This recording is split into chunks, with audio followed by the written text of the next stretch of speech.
Hola amigos, bienvenidos a un vídeo más sobre este canal de biotecnología y medio ambiente. Hoy vamos a hablar sobre un asunto que es un poquito, podríamos decir, singular, que es el compostaje con isópodos. Antes de nada, ¿qué es un isópodo? Bueno, pues un isópodo es un crustáceo, no es un insecto, crustáceo terrestre que ha colonizado el medio terrestre desde hace millones de años y que forma parte de la fauna habitual de los bosques. Los isópodos son un grupo que concretamente en la cuenca mediterránea y particularmente en el sur de Europa y particularmente en España cuenta con bastantes endemismos. El centro de especiación y de origen de los isópodos es, como digo, la cuenca mediterránea, y eso explica que sea un ambiente donde existen un montón de especies endémicas, como digo, muchas de ellas. Los isópodos los vamos a encontrar siempre en medios muy concretos porque, como crustáceos que son, respiran por branquias, al igual que otros crustáceos del medio marino. Pero los isópodos terrestres, porque también hay isópodos en el medio marino, isópodos gigantes, por ejemplo, en las profundidades abisales, pero nosotros obviamente nos referimos a los isópodos terrestres. Los isópodos terrestres, como digo, respiran por branquias modificadas que se llaman pleudópodos y que, bueno, pues les permiten, mediante ciertas modificaciones anatómicas, perder menos agua. Para entender lo que es un isópodo debemos siempre pensar en este aspecto que os acabo de comentar, en el aspecto de que son organismos terrestres que son muy dependientes de la humedad ambiental. De hecho, son excelentes bioindicadores del cambio climático. Los isópodos terrestres son organismos normalmente de pequeño tamaño. Las especies más grandes son precisamente aquellas que viven cerca del ambiente mediterráneo, cerca de la costa, en medios áridos concretamente. Y tenemos, como digo, muchas especies que se han puesto un poquito de moda como mascota, como animal a criar por sus condiciones de cría, pero sobre todo también por su facilidad en sus condiciones de cría, pero sobre todo también por el hecho que muchas de las especies son de colores muy vivos y, bueno, pues a mucha gente le despiertan cierta simpatía porque son los llamados, algunas especies, no todas, se hacen bola, son los llamados bichitos bola y, bueno, pues son muy fáciles de criar, son extraordinariamente prolíficos. Pero en este canal no estamos para criar cosas simplemente porque son entretenidas, sino para ver en qué nos puede ser útil este grupo zoológico dentro de la estrategia de compostaje. Mucha gente, si consultáis foros de internet sobre compostaje, piensa que los isópodos deben ser extraídos de la pila de compost y deben ser rechazados o apartados. Nada más lejos de la realidad. Los isópodos ejercen una función como degradadores de la fibra vegetal. Son grandes especialistas en triturar la fibra. Tienen unos aparatos mandibulares muy adaptados a la trituración, generando, como digo, que los materiales más lignocelulósicos, es decir, más vastos, más difíciles de degradar por su componente de lignina, pues sean fácilmente triturados mediante este aparato mandibular y se permita la degradación por la flora microbiana del intestino de estos isópodos, que está muy adaptada a, como digo, degradar la fibra. Para facilitar esa actividad microbiana, pues por tanto los isópodos tienen esta capacidad de pulverizar o triturar en partículas muy finas dicha fibra. Por tanto, el compostaje con isópodos es un compostaje interesante si nuestros recursos o residuos que vamos a compostar son principalmente material lignocelulósico, como pueden ser las hojas. En una compostera vamos a tener una enorme abundancia de isópodos si se dan esas condiciones, de alta presencia de hojarasca y una humedad no tan alta en el sustrato, porque a lo que el isópodo le gusta es que la humedad sea en el ambiente, que haya un ambiente fresco y húmedo, pero no en el sustrato. No es una lombriz, es un animal con patas, por cierto se distingue a los insectos porque no tiene 6 patas como los insectos, y de los 1000 pies porque tiene muchas menos patas, creo que son 14 en total. Bueno, en cualquier caso, lo que interesa de los isópodos es saber que son, como digo, grandes consumidores de fibra y que son muy fáciles de criar. ¿Podemos hacer un compostaje con ellos? Por supuesto que sí, lo podemos hacer como experimento, muy interesante para los niños en los colegios o incluso no tan niños. Mis alumnos de universidad, por ejemplo, en las prácticas que hacemos, ven distintos organismos compostadores insectos, concretamente vemos cucarachas, mosca soldado, vemos tenebrios, alfitobius, el gusano zofoba y también, por supuesto, vemos los isópodos. En la zona donde vivo, en la región de Extremadura, en el sur de España, suroeste, tenemos 3 especies muy abundantes. Hay muchas más, pero tenemos 3 que son muy abundantes, que son Porceliula aevis, que es un no se hace bola, Armadillium vulgare, que se hace bola, y Porcelionides pruinosus. Las 3 especies se diferencian por sus requerimientos de humedad. Porcelium requiere más humedad. Armadillium, con esa estrategia que tiene de hacerse bola precisamente no solo para huir de los depredadores, puede resistir mejor la desecación. De hecho, observamos que Porcelium va disminuyendo en el tiempo en muchos lugares y Armadillium va colonizando esos lugares. Y Porcelionides pruinosus, que también es una especie propia de Europa, del sur de Europa, pues es una especie que se va a reproducir enormemente. Las 3 especies se reproducen mucho, pero sobre todo las tasas de reproducción son mayores en Porcelionides, después vendría Porcelium y finalmente Armadillium. Como digo, los requerimientos de humedad en el sustrato son distintos. Para cultivar isópodos tenéis un montón de canales en YouTube donde podéis encontrar tutoriales de especies concretas, pero yo os voy a dar una recomendación muy sencilla. Colocar una caja plástica, no hace falta que sea de mucha altura, normalmente pues un palmo de altura como mucho, un poquito más, tampoco pasa nada. Los isópodos tienen cierta capacidad para enterrarse, pero son animales que en principio están en la interfase entre el sustrato y la hojarasca en los bosques o zonas donde viven, porque es ahí donde está el alimento, lo cual no significa que no se puedan enterrar, pero generalmente van a estar en esas zonas. Por tanto, necesitamos cajas muy anchas, muy altas, mejor dicho. Necesitamos cajas que sean de, como digo, de un palmo, más o menos, de altura, y necesitamos cierta aireación, dependiendo de cada especie. El aire tiene que estar fresco, con cierto nivel de humedad, pero al mismo tiempo con oxigenación, porque recordemos que respiran por branquias. Y las branquias se pueden desecar, tienen que estar húmedas para poder respirar. Entonces no es un insecto, no tiene la capacidad de resistir la desecación que tienen muchos insectos, como puede ser, por ejemplo, mismamente el gusano harina, que lo podemos criar en condiciones realmente secas. Pero el isópodo no, el isópodo, si la humedad baja mucho en el ambiente, va a resentirse.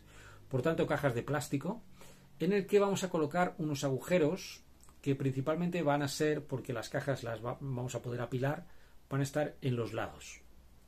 En los lados, bien sea en 2 lados opuestos o a lo largo de todo el perímetro de la caja. Yo particularmente creo que es mejor que los agujeros estén en el perímetro y que sean finitos para que se cree una mini corriente de aire dentro de la caja que favorece la vida de estos animales. Después de ese sustrato y de esa caja colocaremos cortezas donde estos animales van a encontrar una humedad un poquito mayor. Y es muy interesante que hagamos un gradiente de humedad, es decir, que echemos agua con un pulverizador en uno de los lados de la caja, siempre el mismo, y el otro lo mantengamos seco. De esa forma, el isópodo se va a colocar en el ambiente con la humedad apropiada para esa especie en concreto.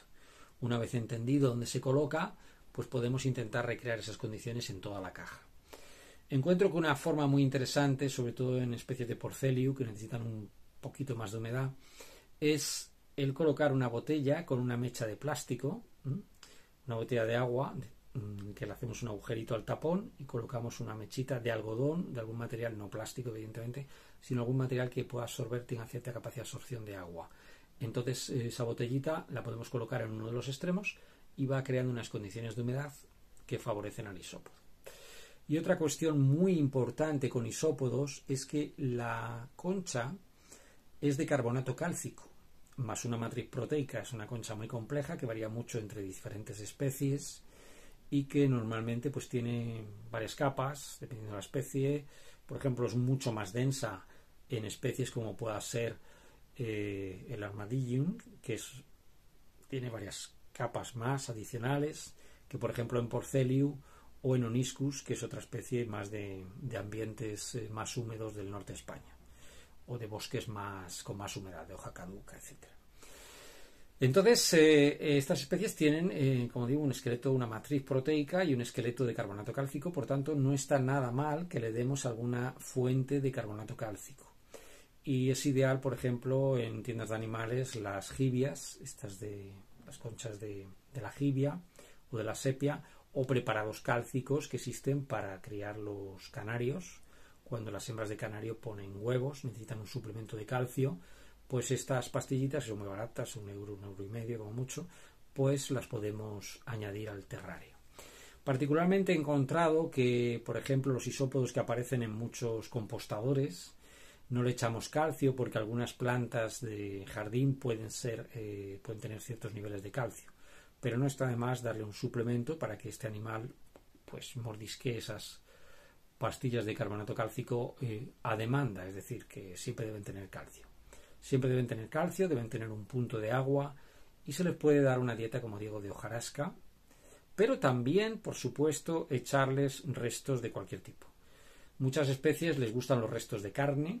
Hay gente que les echa, por ejemplo, la comida de peces, que tiene mucho nitrógeno. Yo soy partidario de que nos gastemos el mínimo dinero posible porque la estrategia es que utilicemos estos animales para reciclar. Entonces vamos a tener un compost que normalmente es muy húmedo, más mineralizado porque el de otras especies. Va a tener, las tasas de compostaje son más bajas, es decir, así por ejemplo, si en una lombriz el 45% de lo que consume lo transforma en compost, en vermicompost, en el caso de un insecto, como pasa una cucaracha o gusanarina, puede ser un porcentaje menor. Yo me he encontrado en cucarachas, por ejemplo, el 25% de lo que consumen aproximadamente, es decir, la mitad de una lombriz lo transforman en compost. Pues en el caso del isópodo la abundancia de compost va a ser menor. Entonces, ¿qué ventajas tiene compostar con isópodos? Bueno, yo la principal ventaja que le veo es más bien lúdica, es decir, hacer experimentos, de entender un poco la biología de estos animales, pero también si tenemos residuos lignocelulósicos abundantes, por ejemplo, hojarasca de jardín, o incluso también simplemente por el hecho de tener isópodos con otras especies. Por ejemplo, en mis terrarios de insectos yo mantengo isópodos porque se alimentan incluso de las deyecciones de otras especies. Es decir, si tu objetivo no es tanto el producir abono como el reciclar tus residuos, los residuos de tu casa, no está de más, si te interesa como a nivel secundario el abono, quieres un poquito de abono pues para las plantas de tus tiestos, etcétera, pero no quieres demasiado abono tampoco, pues no está de más que eches isópodos dentro del terrario de insectos para que consuman los restos del guano de insectos, que es muy rico en nitrógeno, y estos animales pues van a consumir el propio guano de otras especies. Podríamos decir que en la cadena de compostaje el isópodo estaría en un lugar retrasado, aprovechando los restos que utilizan otras especies. Pero también es un facilitador en la medida en que tritura la hojarasca, facilita con sus heces que las bacterias que viven en la hojarasca degraden esa hojarasca, las bacterias y los hongos.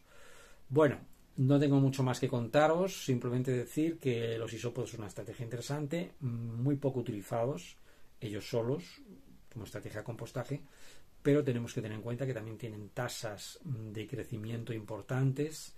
Pueden colocar una hembra, por ejemplo, 400-500 huevos, casi como un insecto, a lo largo de un ciclo reproductor. Muchas veces las especies mediterráneas incuban sus huevos, igual que hacen algunos insectos, como puede ser muchas especies de cucarachas, incuban los huevos dentro, por tanto son ovovivíparos, es decir, ponen huevos pero los incuban dentro, por lo tanto también son vivíparos. Son ovíparos y vivíparos a la vez, por eso se llaman ovovivíparos, y bueno, pues tienen, como digo, estas especies unas tasas de capacidad de reciclar residuos un poquito más limitadas que otras especies, como pueden ser lombrices incluso, que pueden consumir su peso al día, o por ejemplo un gusano de harina que puede consumir de 2 a 3 veces su peso al día. Nosotros en el laboratorio hemos encontrado que los isópodos varían mucho unas especies a otras, pero pueden llegar a consumir más o menos lo que un gusano de harina, entre 2-3 veces su peso al día. Teniendo en cuenta que se trata de una alimentación de hojarasca, pues es notable esa cantidad de consumo, pero también hay que entender que son animales que, bueno, tienen un hábitat, un nicho ecológico, mejor dicho, muy concreto, grandes degradadores de hojarasca, lo cual significa que esa es su dieta principal. Siempre deben tener hojarasca en los terrarios de cría, pero no le hacen asco a otros residuos. Entonces, para resumir, compostaje con isópodos es una variante interesante, divertida, de compostaje en laboratorio, interesante a nivel didáctico, pero en principio creemos que no es una solución que se haya adoptado o que se pueda adoptar a nivel industrial, porque sus tasas de consumo no van a superar las de otras especies que son todavía más proclives a alimentarse de residuos que podemos encontrar en cocinas y demás, pero pueden ser interesantes si nuestra estrategia de compostaje se refiere, pues, por ejemplo, a residuos agrícolas que tengan mucha fibra, como puedan ser, por ejemplo, las hojas de plataneras o cascarillas de cereales o ese tipo de cosas. Y es muy interesante, eso sí, combinarlos con otras especies en esa estrategia de compostaje multiespecie que mantenemos. Bueno, nada más, un saludo, espero que os haya gustado este vídeo. Si es así, le deis al enlace de me gusta y nos vemos en otra entrega y que usted lo composte bien. Un saludo.